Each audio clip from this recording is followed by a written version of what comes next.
teacher Mary Kay Letourneau was nabbed in a torrid affair with a 12-year-old student. Active Hugh Grant, arrested in Los Angeles. Televangelist Jim Baker was convicted on all fraud and conspiracy counts. Pop star Michael Jackson admitted sharing Actor bed with Russell Crowe arrested for throwing Spears' ongoing scandal over her children, drug use, and other tabloid matters is raising questions about Mel her state of Gibson's mind. arrest for driving under the influence was followed by an abusive verbal Hunters outburst. made fun of Irish, Jews, Italians, and other ethnicities. Governor Elliot Spitzer of New York Children's apologized to TV his host family Pee Wee and the Herman, public after charged being with linked to a indecent prostitution. exposure. Televangelist Jim Baker was convicted All of the all drugs fraud in and Hunter's conspiracy body, which were counts. discovered in nearby prescription bottles, were legally obtained from two physicians. It's really bizarre to me when someone does something so stupid.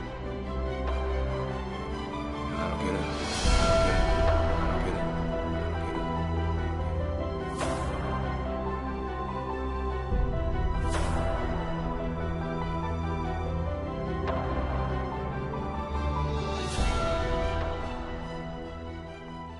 25 years ago, I woke up on a cold marble floor, and I had passed out after a night, I should say another night, of drugs.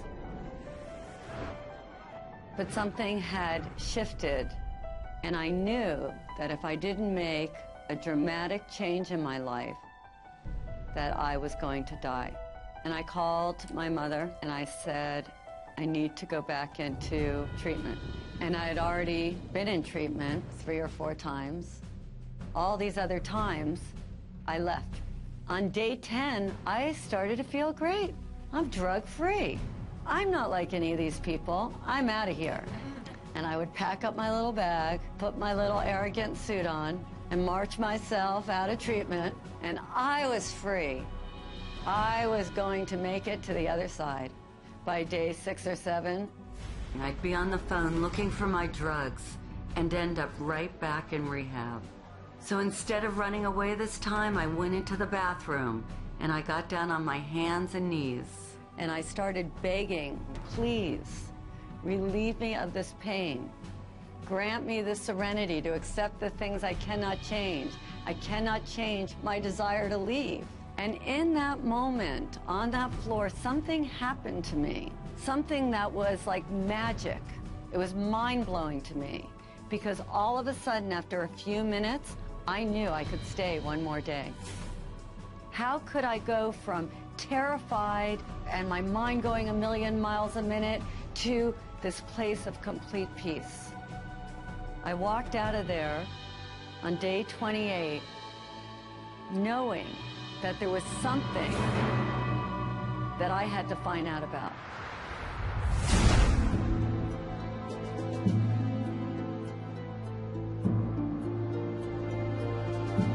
The shadow is dark, it's secretive, it can be dangerous. Shadow is everything that we don't want other people to see. Things we hide, things that we lie about, not only to others but to ourselves. And they are the sort of monsters that come out of the caves in the middle of the night. It is that dark, intrinsic side of us that each and every one of us tries to hide. Because we've been told from such an early age that these are not acceptable components of who we are. To have one aspect of the soul, you have to experience the other aspect of the soul to counterbalance it. Hello, darkness, my old friend. I come to talk to you again. Yeah, they were talking about the shadow. The only time you don't have a shadow is if you're standing in the darkness. The shadow shows up in so many ways. Writing bad checks, drinking too much, cheating on our tax returns, dipping into our expense account or the family trust, eating chocolate cake in the middle of the night after 3 days of dieting and depriving ourselves, screaming at our kids or verbally abusing our partners after being the nice guy at work all day, surfing the internet and visiting porn sites while our wife makes us dinner, cheating on our husband while he is hard at work trying to provide all the extra pleasures in life for our family, stealing our co-workers' ideas and claiming them as our own. The shadow is made up of the thoughts, emotions, and impulses that we find too painful, embarrassing, or distasteful to accept. So instead of dealing with them, we repress them. Right now, hundreds of millions of people are living in denial of their individual shadow. And all of us are being affected by the collective shadow in more ways than we can imagine. The collective shadow manifests as evil, as war, as terrorism, as social injustice, as radical inequities in our economic status. You know, right now we have 50% of the world living on less than $2 a day, 20% of the world living on less than $1 a day. We are totally in denial of the fact that this is also a manifestation of our collective shadow. Why? Because people in social institutions, financial institutions, political institutions, corporate institutions are in total denial of the shadow energy. They don't even understand it. Even what we call evil in the world is the manifestation of our collective shadow, turned pathological, repressed, in rage, in denial. People who express self-righteous morality are usually the ones who have the darkest, deepest shadows. The shadow of the Catholic Church, which pronounces on homosexuality as evil and calls gays sinners, while hiding pedophiles in its own clergy. These are all expressions of the shadow. The entire trajectory of human history at this point is like the Titanic. It is headed for an iceberg.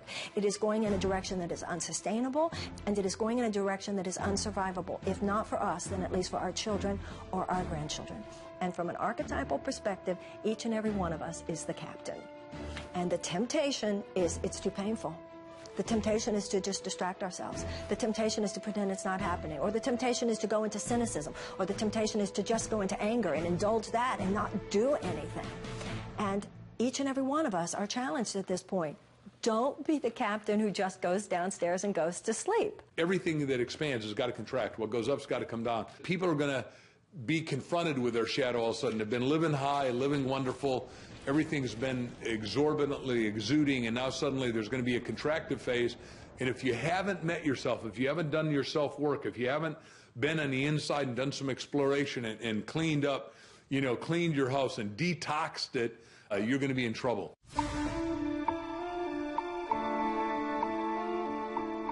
The birth of our shadow occurs when we are very young, before our logical thinking mind is developed enough to filter the messages we receive from parents, caregivers, and the world at large. Even if we had the best appearance, we inevitably got shamed for displaying certain qualities and received the message that something about us was not okay, that something was wrong with us, or that we were bad. You greedy little toot, how are you going to eat all those before dinner? These messages get ingrained in our subconscious like a computer virus, altering our perception of ourselves and wounding our healthy sense of ego. When we suppress any of these qualities, we are living in denial of all of who we are. And of course, it's different based upon our environment. If you're raised in a family of blue-collar workers, and you declare that you want to play the piano or you want to become an artist, that artistic quality will be negatively received, and you may end up having to suppress that. On the other hand, if you're raised in a family of artists and intellectuals and you declare that you want to start working on construction or you want to be really athletic, that may also be perceived of as negative.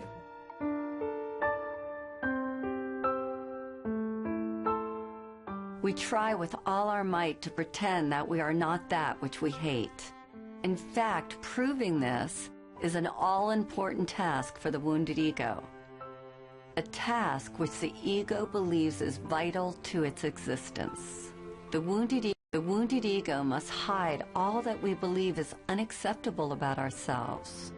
To accomplish this task, it constructs a mask to prove to others that we are not as defective, inferior, worthless, and bad as we might fear we are. None of us likes to admit that we have these flaws and insecurities. So to hide them, we create a persona at a very young age. We start to wrap ourselves up in a new package that we believe will bring us the love, attention, and acceptance that we hunger for.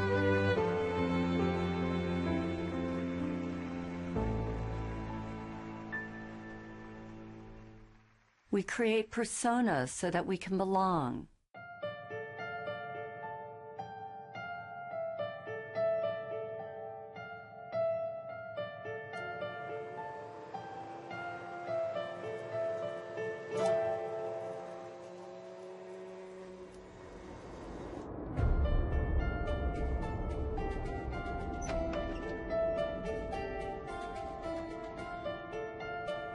Most of us have a public life and a secret life.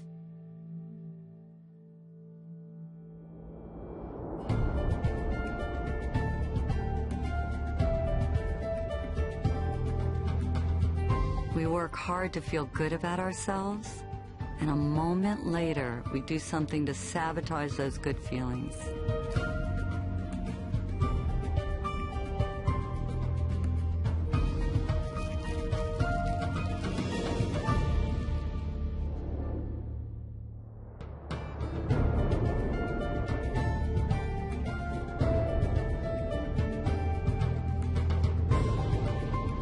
We wear masks that we believe will take us where we want to go. And these masks take many forms.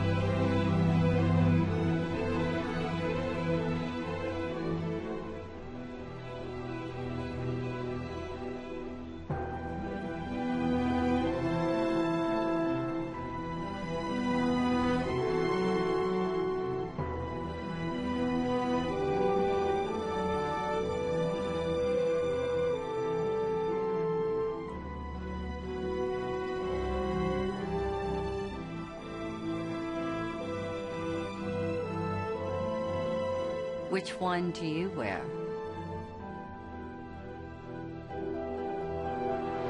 Our masks become our prison. Beneath the mask that we show the world, our wounded egos are in pain. The parts of us that were deemed bad and wrong by others, and now by ourselves, are literally screaming to get out, to be set free, and to be accepted and loved as a valuable part of who we are. When we deny ourselves a safe outlet to express our dark side, it builds up and becomes a powerful force that is capable of destroying our lives as well as the lives of others. This is what I call the beach ball effect. So everything that we reject, we have to keep beneath our consciousness. We try to bury it, so to speak. You know how much energy it takes to put a beach ball underwater? You take your selfish self, you take your angry self, you take your too good self, your not good enough self. You take all of it, and it's like you have 40 beach balls you're trying to manage. And then what happens when you're holding that beach ball underwater? When you're young, you got lots of energy, so you can manage a lot of beach balls. But then, when you're not in the midst of possibility, when your defenses are down, when you have your attention on some big prize you're going to win, all of a sudden, boom, somebody does something. What happens to the beach ball? Pops up and hits you in the face. What's road rage? Is it anything more than that beach ball coming up? We see it in the media all the time. A filmmaker is making deep Christian films, all of a sudden gets drunk, shouts anti-Semitic comments in a drunken rage, right? A radio star makes his living like being a great communicator. All of a sudden makes a comment, a racial slur. So all of these beach balls that you are trying to manage, are you successful at it? No. It's all of it not anymore. When you don't deal with the shadow, that part comes out and it'll creep up. It'll creep up in workplaces and creep up in relationships. The more we try to suppress those societally determined, undesirable qualities, the more they find interesting and often mischievous ways to express themselves. And it would be like locking somebody in the basement who wants to get out. So they do things down there to get our attention until we recognize them and let them out. Because those aspects of ourselves that we don't like exit through a kind of detox process. It's got to come out in order to be released. One of my beach balls happened in front of a room full of people. So I'm out of treatment, 5 years. I've been floating around, trying to become the most perfect person. How could I have people want to be my friend? How could I be a little more spiritual? I was on the quest, and I thought I was doing a really beautiful job. And I went to another workshop. We had to get up in front of the room and say what we were committed to in the world. And I thought I was just being wonderful, and everybody was looking at me like you're all looking at me. And from the back of the room, this woman screams out, "You're a bitch!" And I thought, well, I know that. How does she know? And I was horrified. I was so humiliated. It was the one word that I didn't want to be called. And she said to me, "Tell me something good about being a bitch." And I said, "There's nothing good." She goes, "Well, you're a bitch. There's got to be something good about being a bitch." And all I could think of was all the ways that that part of me had hurt me. And at the time, I was a retailer. And she said, "Do you ever get damaged merchandise delivered to your store?" And I said, "All the time." She said, "Is there ever a time where they don't want to take back the damaged goods?" And I said, "Yes." And she said, "Well, do you ever have to get a little forceful or a little bitchy?" And I said, "Oh my God, yes." And I was remodeling a house at the time. She said, "When you're a couple of weeks late and $20,000 over budget, does it help to be a little bitchy? Would it help you?" And all of a sudden, I realized that when I finally said to the contractor, "You need to finish my house," he finished my house. And this light went on inside of me, that this part of me that I had shamed, that I had hated so much, actually came bearing gifts. She said, "Either you're going to use it or it's going to use you." And that was a life-changing moment for me. When we fully understand the human soul, we find that it's a place of ambiguity, of contradiction, of paradox. All experience is a result of contrast, light and shadow, pleasure and pain, up and down, backwards and forwards. In order to have manifestation, you need opposing energies. You need your enemies to be who you are. The human soul is simultaneously divine and diabolical, sacred and profane, sinner and saint. Eastern wisdom traditions, we have a saying, the sinner and saint are merely exchanging notes. So once you understand that, then first thing you realize is to have a shadow is normal. If you had only truth, goodness, harmony on your side and the complete absence of the other, there would be no creative impulse. Let's say you had only the evolutionary creative impulse in the universe, then the universe would rapidly burn itself into the heat death of absolute zero. If on the other hand you had only the impulse of inertia or destruction or entropy, then the universe would rapidly collapse into a big black hole before you could say Deepak Chopra. We are the microcosm of the macrocosm. This means that every quality that we can see in another exists within us. We possess every human characteristic and emotion, whether active or dormant, whether conscious or unconscious. There is nothing we can see or conceive of that we are not. We are everything, that which we consider good and that which we consider bad. How could we know bad? How could we know courage if we have never known fear? How could we know happiness if we never knew sadness? How could we know the light if we didn't know dark? All of life is based on the coexistence of these pairs of opposites. Our shadow is forever hiding from itself. Rather than confront our own darkness, we project these unwanted qualities onto others. When we are projecting our shadow selves, it sounds like this. "She's so self-centered. He's so full of himself. These people are idiots. What a loser." Afraid of our own unworthiness and simultaneously afraid of our own greatness, we unconsciously transfer these qualities onto another rather than owning them ourselves. Those we project on own pieces of our unclaimed darkness as well as pieces of our unclaimed light. Until we take back all that we have projected away, what we can't be with won't let us be.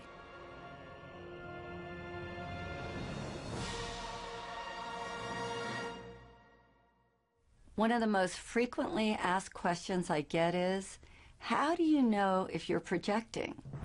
If it's your stuff or theirs? I think it was best said by revered philosopher and psychologist Ken Wilber. He says that if a person or thing in our environment informs us, if we receive what is happening as information, a point of interest, we probably aren't projecting. On the other hand, if it affects us, we're pointing our fingers, judging if we're plugged in, chances are that we are a victim of our own projections. Think of someone from your own life who disgusts, annoys, or repulses you, and think of the qualities about them that you most hate.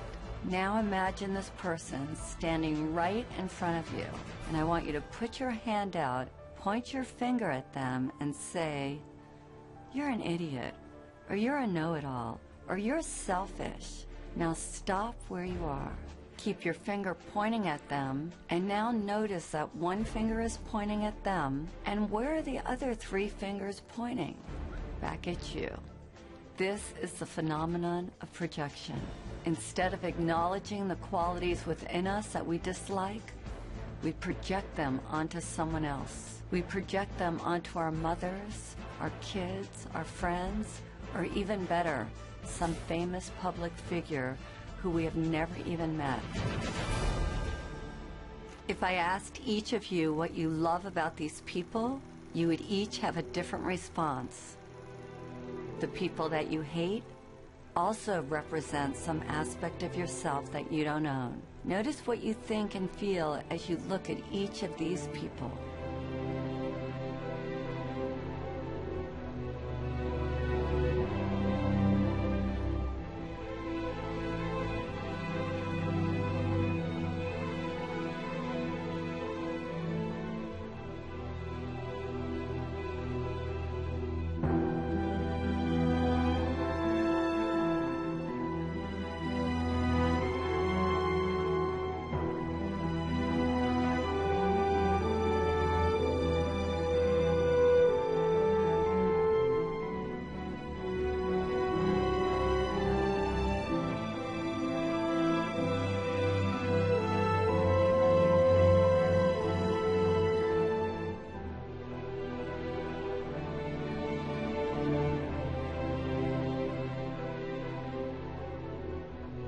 Whatever we judge or condemn in another is ultimately a disowned or rejected part of ourselves.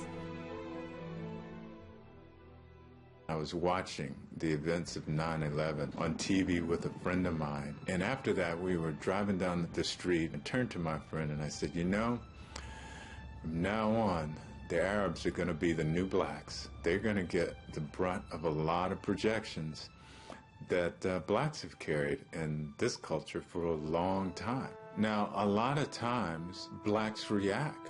We react to those projections, and we project back. And that creates a vicious cycle, and the ego consciousness just responds the way it should, really, because it's designed to respond as a survival mechanism. That's what the ego is all about, to help us survive. But it's mechanical, it's reactive. When an aggressive negative energy is directed at us, the ego immediately wants to defend and react. Of course, when you react to a projection, you become that projection. And I didn't want to become an angry black man. That doesn't mean that I don't get angry. I certainly can and do get angry, but I express it and let it go. There's an old Sufi story about a philosopher who made an appointment to debate with a Sufi wisdom teacher named Nasruddin. When the philosopher arrived at his appointment, he found Nasruddin away from his home. Infuriated, the philosopher picked up a piece of chalk and wrote "stupid oaf" on Nasrudin's gate. When Nasrudin got home and saw this, he rushed right over to the philosopher's house. "I had forgotten that you were to call, and I'm sorry I missed our appointment," he said. "But I remembered it the minute I saw that you had written your name on my gate." The great Swiss psychologist Carl Jung, who coined the word shadow and shadow work, said, "That is the shadow, the person we'd rather not be." Rush Limbaugh hated drug addicts, and then it was revealed that he was one himself. Reverend Ted Haggard railed against homosexuals and was later caught in a drug and male prostitute scandal. A powerful example of projection at play is that of the ex-governor of New York, Eliot Spitzer. As a public official, Spitzer worked tirelessly to rid the streets of prostitution rings. Ultimately, he wound up getting busted for having a relationship with a call girl, which ruined his reputation and his political future. If we look at this through the eyes of the shadow, I would suggest that sometime long ago, probably as a young man, he had the impulse to sleep with a hooker. Since this wasn't politically or socially acceptable, he buried this impulse deep inside, only to be brought down by this very unconscious urge. It's fascinating to see that he tried to destroy the temptation in the outer world because unconsciously he knew that the real danger lurked in his inner world. This is why we want to deal with the shadow.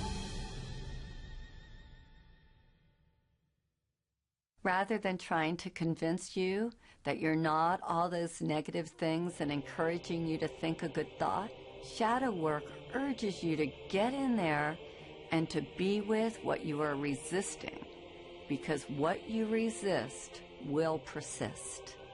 If you don't deal with your shadow, it will deal with you.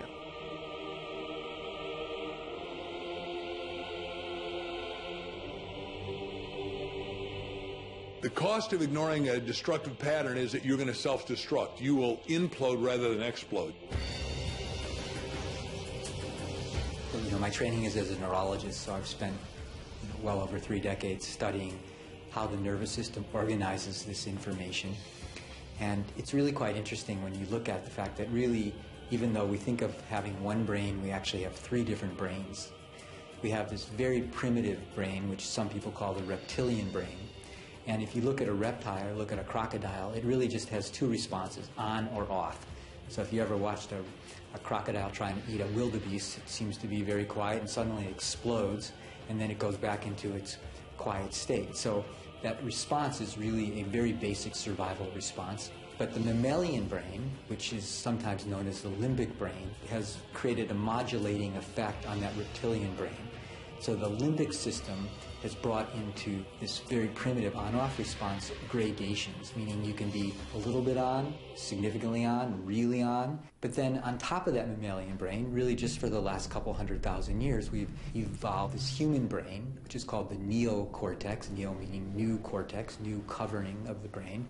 And that actually allows us for the first time in evolutionary history to decide whether or not we want to react at all. If we look at brain scans, we can actually see in a traumatized brain this part of the brain kind of shutting down, becoming dark. The part of the brain that is associated with emotions is that part you might be familiar with, the fight or flight or freeze response. The amygdala, which is the fear processing center in this part of the brain, really becomes bright. So what happens is trauma changes brain functioning, and then that triggers changes in stress hormones in the body, which are not a good thing. It's crucial to be able to recognize and express any kind of pain. Without that, it stays with us, it lodges in the body, and it causes us to react, to live unconsciously. The unresolved issues that people have in their bodies, their emotions, has an absolute direct correlation with their physical bodies, their health and their well-being, their expression of wellness overall. They think that their health is somehow separate from their emotions. They are intimately connected. Obesity, diabetes, heart disease, and cancer, they're all the result significantly of chronic, unprocessed, inflammatory molecules that have their correlates in the psychological world of chronic, unprocessed emotions and experiences. Every single one of those conditions is a byproduct of our stress levels. It affects our health intimately. Most people are aware that what they eat and what they drink affect their toxicity levels.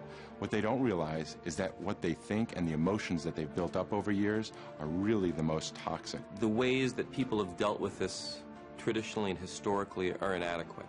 My patients are in overwhelm.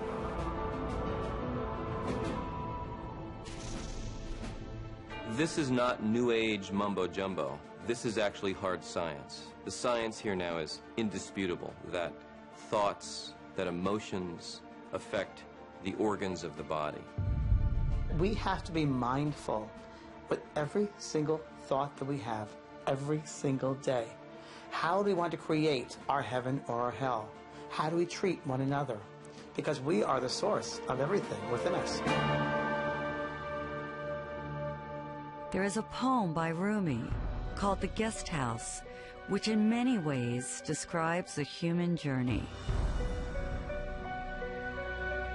This being human is a guest house. Every morning a new arrival, a joy, a depression, a meanness, some momentary awareness comes as an unexpected visitor. Welcome and entertain them all. Even if they are a crowd of sorrows who violently sweep your house empty of its furniture, still treat each guest honorably. He may be clearing you out for some new delight. The dark thought, the shame, the malice, meet them at the door laughing and invite them in. Be grateful for whoever comes, because each has been sent as a guide from beyond. Repressing our anger may seem like a good solution, but pretty soon we run out of places to hide. Divorce, stress at work, financial trouble or tension within our families provoke the shadow until finally it erupts. The ancient Vedic text known as the Bhagavad Gita states that man should discover his own reality, not thwart himself, for he has himself as his only friend or as his only enemy. But if he rejects his own reality, the self will war against him.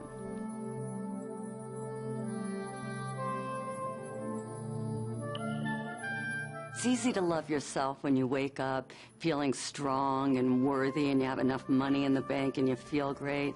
But how do you love yourself when you feel broke or when you've been hurt or abused? And that sets up the conflict, which as we get older, those wonderful forces that we've locked up in our shadow are rattling the cages.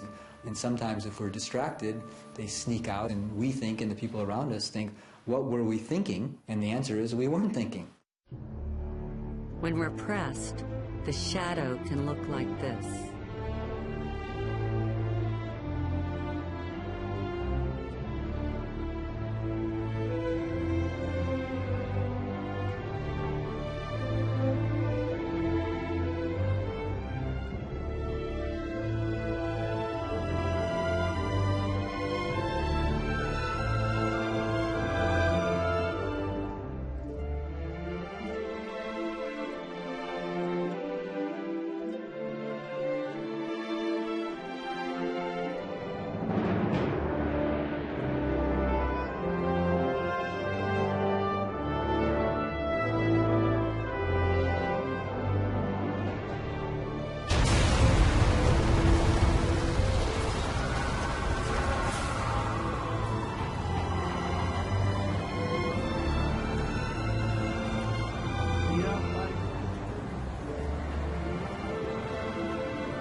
We have to resolve the undigested emotions that are buried in our bodies and lodged as stress in our minds. We have to unearth own and embrace the very parts of ourselves that have caused us the most pain. And the moment we do, the light of our awareness will begin the process of transforming them. We think we're alone. We think we're different. We feel isolated or abandoned. And then when we come together, we find out that we all go through traumas, that to be human is to be challenged, and that everyone has gone through some trauma. And if we're courageous, we see that there is gold to be mined in every experience.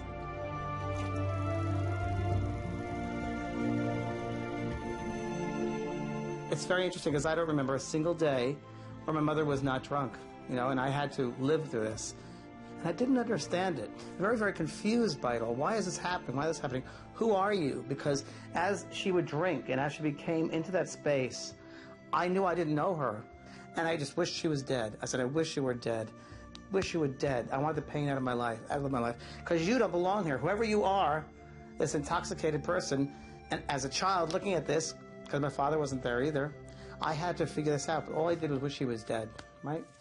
Well, not until 30, 40 years later, after she had passed over, she lived many, many years after that, and after getting involved in this work, I realized that that was indeed one of the most incredible blessings of my life. I learned from that situation about compassion, and I learned about forgiveness. And that's a pretty big one to have to learn about forgiveness. You know, we see these things as horrific experiences, terrible experiences, dark experiences, when in truth, they're really enlightened experiences because they help us to be who we are. They help us to be compassionate. They help us to be forgiving. They help us to look at someone very, very differently. What doesn't kill us makes us stronger. At a certain point in life, it's about saying, I have been through what I've been through. I've succeeded in some ways, perhaps, but I've also failed in some ways. I've been strong at times, but I've also been weak at times. I've gotten some things right, and other things I've gotten wrong. And some things have gone well for me, and some things have been damn awful. The issue is, what am I going to do with all of that? You know, two people can go through the exact same situation on an external level, but internally they do two completely different things with it. That's why we read incredible stories about people who went through the Holocaust or people who were victims of genocide and yet they survived, and yet they go on to live extraordinary lives. And then you meet other people who went through a fraction of that in terms of an internal trauma, but they stay stuck in it forever. We begin to ask ourselves, what am I getting from staying stuck there? What am I avoiding from staying stuck there? And what we are avoiding is the greatest challenge of all, and that is to be who we can be in order to serve the world. I asked a few people to share their own shadow stories. Some of them are complete, others are ongoing. All of them are portraits of a fearless commitment to transformation. Sui is like that beautiful combination of a miracle, that part of her that she deems so worthless and unlovable actually comes bearing the greatest gifts and makes her the shining light that she is today. The pain that I've been carrying throughout my life was the pain of believing that I was abandoned by my parents because I wasn't pure enough. I'm actually mixed in terms of, half Japanese, half Chinese. I was considered mixed and impure enough to be raised in Japan. My parents live in Japan and they left me with my grandparents in Malaysia. I just felt so abandoned and rejected. My father ended up getting a divorce from my mother. He remarried another Japanese woman, but nobody ever told me that when my father came back with his wife, that she's not my mother. I felt the immediate rejection, that they didn't want me in their lives, and that they would rather have, 2 dogs than have me with them. Because I have always discarded my Japanese identity in favor of my Malaysian Chinese identity. I felt like the country has betrayed me, and I used that pain to really put it into my work.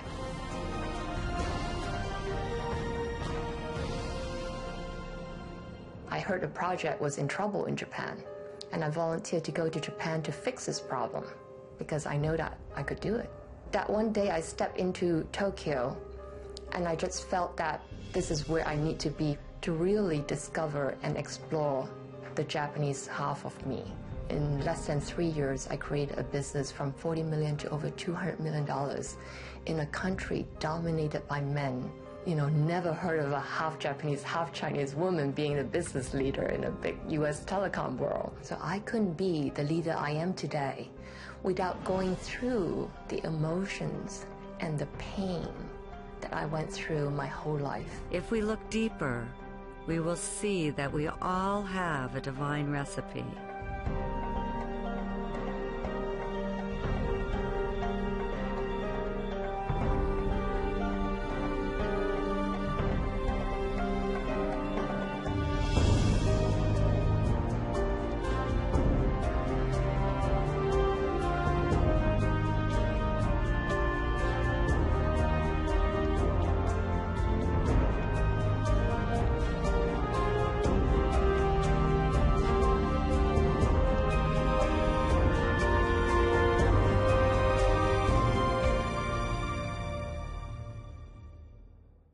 All of us have shame about things that have happened to us. We've all gone through difficult times. We address these issues so we can quiet our minds, heal our bodies, and get closer to our heart's desires. Hector had to let go of his macho persona to make peace with the one that he loved the most, which was his father. My father was your traditional Mexican man in the sense of working hard, wanting to get ahead, wanting to provide for his family. And as a young boy, I was looking for his love. I wanted his attention. The challenge was trying to figure out what was wrong with me, because obviously something's wrong with me. If, number one, he's not giving me the attention I want as a little boy, not giving me the love, yelling at me, you know, being verbally abusive, obviously I did something wrong, there's something wrong with me. So I carried that story from that point on for a long time. And I realized he probably wasn't going to do it the way I wanted. He probably wasn't going to tell me what I wanted when I was a little boy. Mi hijo te quiero, te adoro, I love you, son. I did some personal growth work. I went inside, looked at the shame, the guilt, the pain. I went through that, I healed that. And I was able to have that forgiveness with my dad and let that go. I wasn't going to tell him I love you for him. I was going to tell him I love you for me. My dad passed on. And I'm really grateful that I listened to that inner voice that said, you know, go ahead and tell your dad that you love him. Do it for yourself. Dr. Edie Eger is one of the most beautiful, divine women on the planet today. And she survived the worst circumstances, something that most of us can't even ever imagine.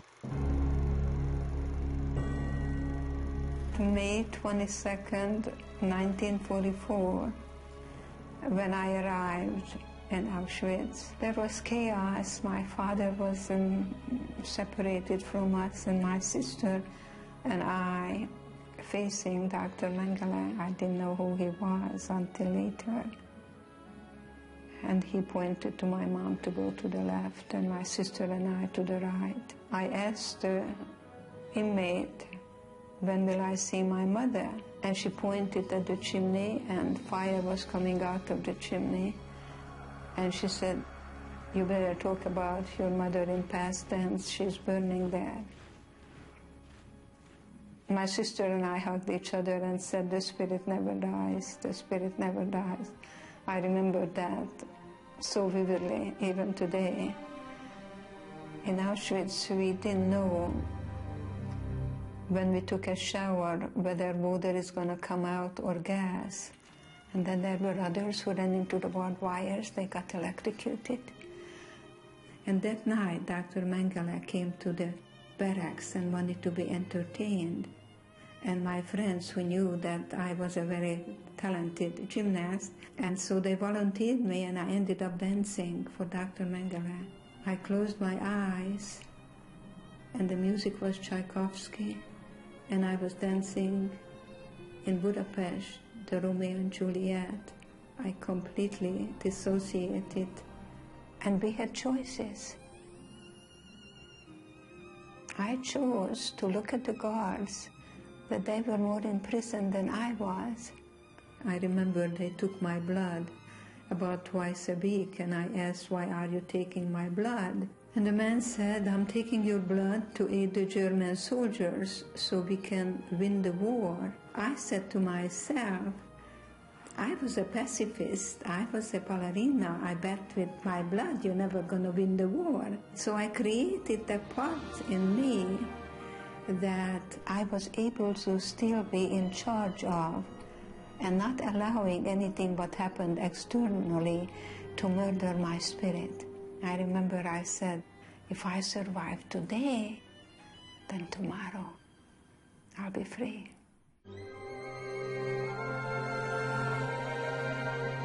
I remember when Marita came to the shadow process and everybody was looking for the negative qualities they needed to embrace. Marita couldn't even say hers, and I kept asking, what is so horrible that you can't even say it?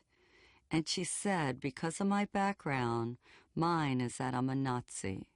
I was born in Germany in 1955, 10 years after the war. I found out when I was 11 or 12 what my country had done. This is a subject we never talked about.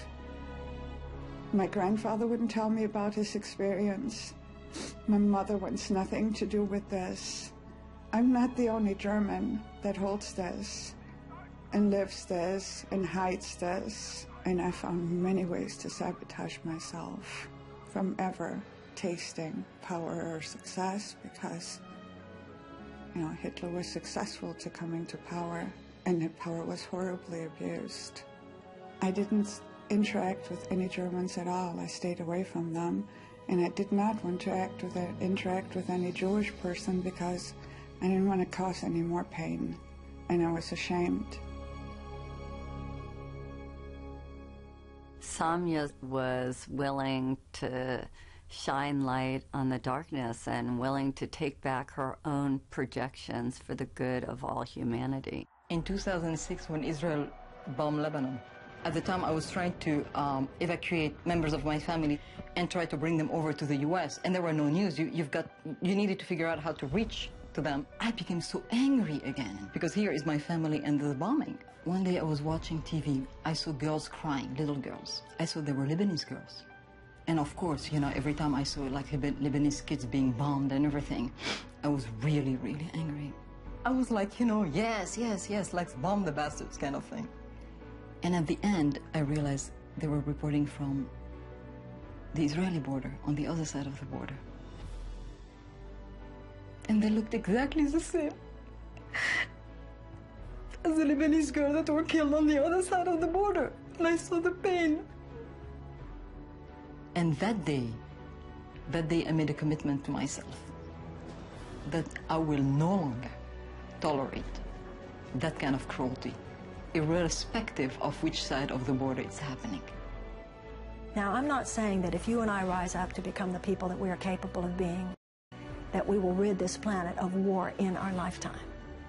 But I believe with all my heart, we will achieve enough this lifetime that humanity will go in that direction. It's embracing authentically who you are and not being ashamed of it. There's nothing to be ashamed of, because everybody has a shadow. If somebody doesn't, they must be pathological. When I'm leading the shadow process, it feels like my own journey has come full circle. I've been very judgmental over the years. I was having some really dark dreams about you last night. They're all true. When we embrace our totality, we experience freedom. My heart feels as big as my body. It's no longer like little anymore. It's like, it's me. And embrace it with love. Love, because that's what we're here for, to give and receive love. Can't even believe that's you, Margaret. I figured out who you were. I remember. If I hadn't faced my darkness, I never would have found my light.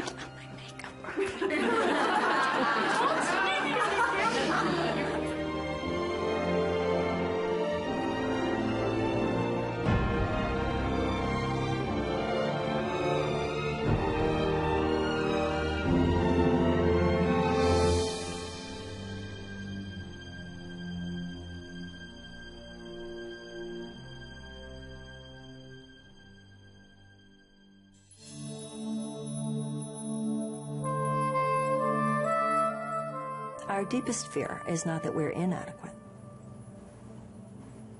Our deepest fear is that we are powerful beyond measure. It's our light, not our darkness, that most frightens us. We ask ourselves, who am I to be brilliant, gorgeous, talented, and fabulous?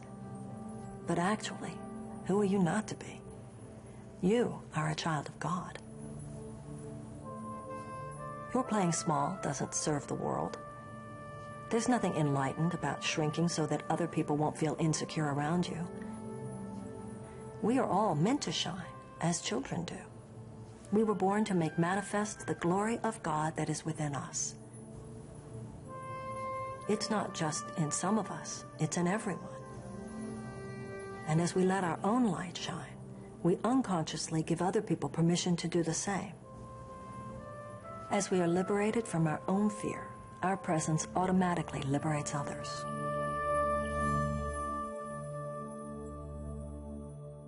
Consider the story of the Golden Buddha. In 1957, a monastery in Thailand was being relocated and a group of monks was put in charge of moving a giant clay Buddha.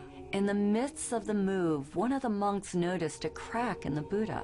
Concerned about damaging the idol, the monks decided to wait a day before continuing with their task. Later on, one of the monks came to check on the giant statue. He shined his flashlight over the entire Buddha, and when he reached the crack, he saw something reflected back at him. His curiosity aroused, the monk got a hammer and a chisel and began chipping away at the clay Buddha. As he knocked off piece after piece of clay, the Buddha got brighter and brighter. After hours of work, the monk looked up in amazement to see standing before him a huge solid gold Buddha. Historians believe the Buddha had been covered with clay by Thai monks several hundred years earlier before an attack by the Burmese army. They covered the Buddha to protect it. In the attack, all the monks were killed. So it wasn't until 1957 that the great treasure was discovered. Like the Buddha, our outer shell protects us from the world. Our real treasure is hidden within. We human beings unconsciously hide our inner gold under a layer of clay. All we need to do to uncover our gold is to have the courage to chip away at our outer shell, piece by piece.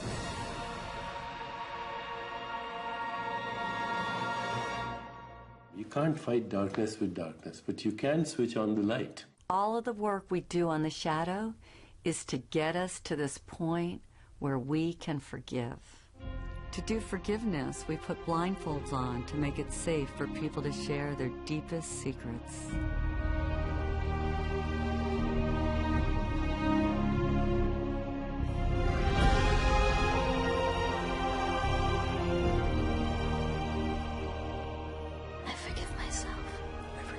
I forgive myself for not finishing college. I forgive myself for beating up my sister. I forgive myself. I forgive myself for hating my body.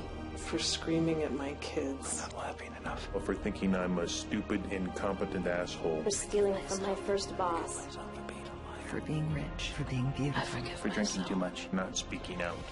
I forgive myself. Forgive myself. The lying, the cheating, binging on my diet. I forgive myself. Forgive myself. Forgive myself. Forgive myself. I forgive myself for everything. You are forgiven. You are forgiven.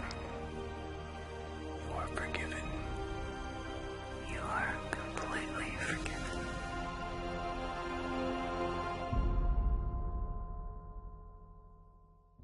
think a lot of people are very afraid of their shadow. They don't even want to consider that they have one.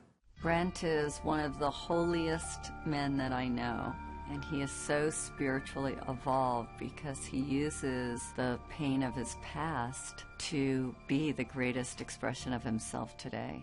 This story really began for me when I was 9 years old, and I was attending a summer camp that was managed by an order of religious men. During that summer, I was molested by one of the religious men. I remember that experience being a beginning of a split for me from myself. It happened a number of other times during that period of time I was at that camp. I was always afraid that that guy was going to come in the middle of the night.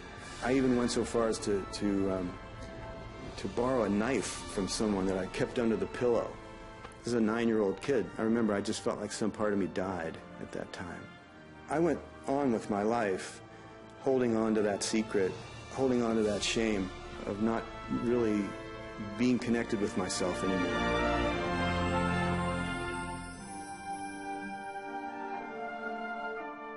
The difference between forgiving and condoning. Forgiving is seeing the true heart of another person. It's beyond all the action. In holding anybody to blame, we limit our own love.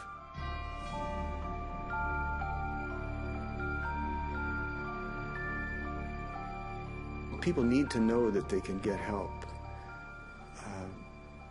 that they don't have to carry their shame alone, that they don't have to live in a secret, and that there are people that are holding the light for them, that are willing to see them as they are, through the shadow. It's the only way to see yourself, is to look at the light and the darkness, and to embrace it. I use that analogy of being like a drowning person, where someone's holding your head underwater, and at some point you realize that you have to be the one that fights your way back to the surface. What happened to me as a child has given me a real depth of compassion, which I'm so grateful for, because it's so clear to me when I work with people how they're suffering, how they're hiding, and it's been the greatest gift of my life that I'm in a position where I can honor people in that way.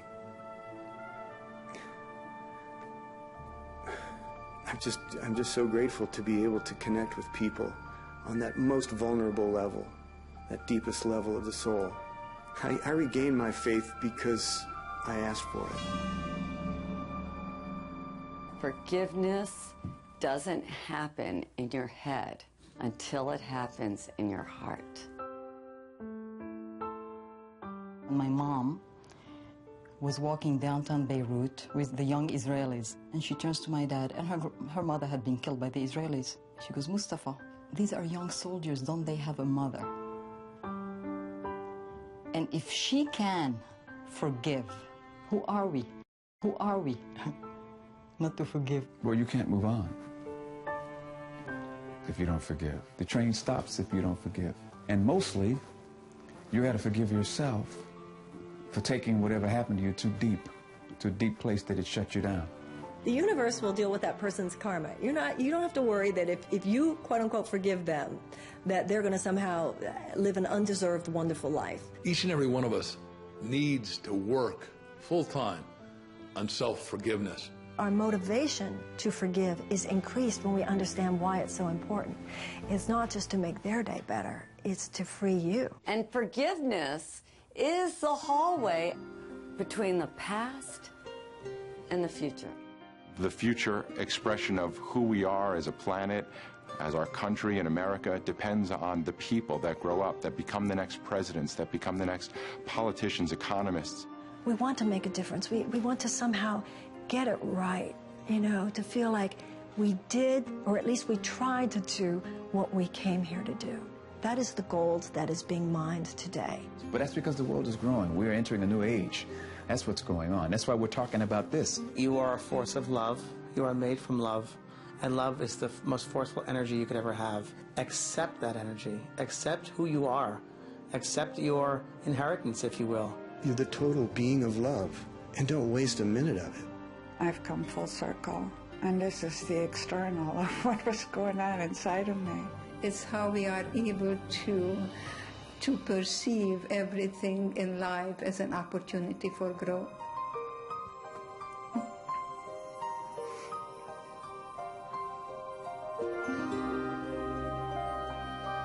I got married, I have 3 children and 5 grandchildren and 1 great-grandson, and that's the best revenge to Hitler. You are here. You and I are here, yes.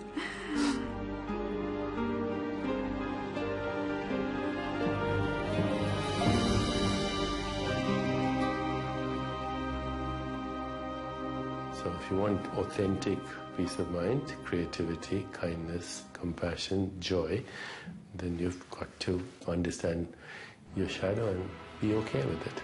Celebrate it.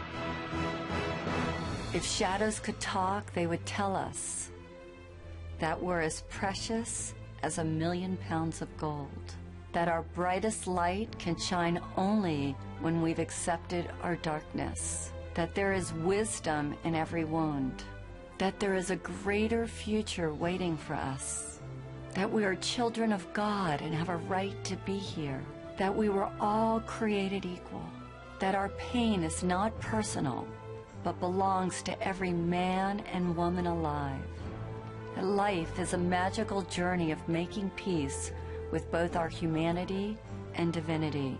They would tell us that we deserve better, that we matter, that we are more than we ever dreamed possible, and that there's light at the end of the tunnel, that there is nobody in the world quite like you. What if you knew in every cell of your body that you were living a divine plan, a plan so important, so vital for the evolution of humankind? What if you knew that everything that was happening right now that doesn't fit your ego ideals is happening to support you in stepping out of the smallness of your darkest thought into the brilliance of your biggest dream? If you take this journey, I promise you that you're going to experience more love, more happiness than you've ever had before.